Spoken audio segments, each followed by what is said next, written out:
Ugma pa man ang pinaka-highlight no sa selebrasyon mga bay.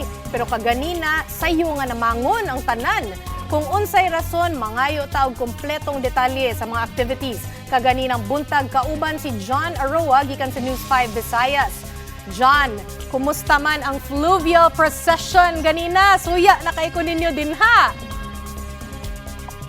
Sige, alis sa upland area rin sa Cebu City. Pero tagal magyapon na doon ay hangover dito sa Cebu City doon sa kanindot nga fluvial procession kanina alang sa kapistahan the Senior Santo Niño. Siyempre, gisigurado sa atong team doon ay drone shot na mahatag. So, sakay sa galyon ang imahe niya Senior Santo Niño, ibilaybay diili ang usa ka sakayan pangdagat sa Magtan Channel. Samtang nag-ako o nagsayaw ang mga deboto. Sa kaoras, Chiki, ang fluvial procession, bisan naman na doon ay yung ada, wala na taas o warning ang pag-asa. Tungkol kay kung ini, posibleng cancel yun ang fluvial procession. Ito man, yato na pabalik ng resource kini sa iyang palimalay sa Basilica Minore del Santo Niño.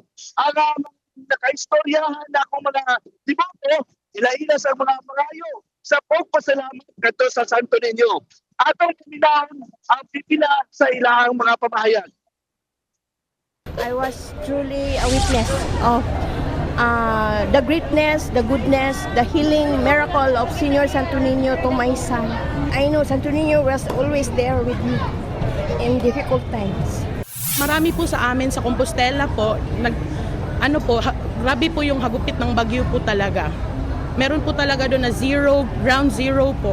Malaki po yung pasalamat namin kasi yun po, naligtas po kami at sa yung earthquake po and yung bagyong Tino.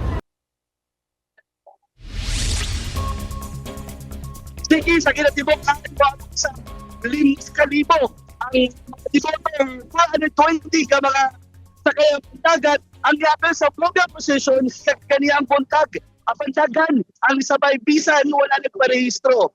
Mga latest gikan nila si Bochiki. Pit Senior. Pit Senior sad kanimo John Aroa, daghan kayong salamat John Aroa gikan sa News 5 Visayas.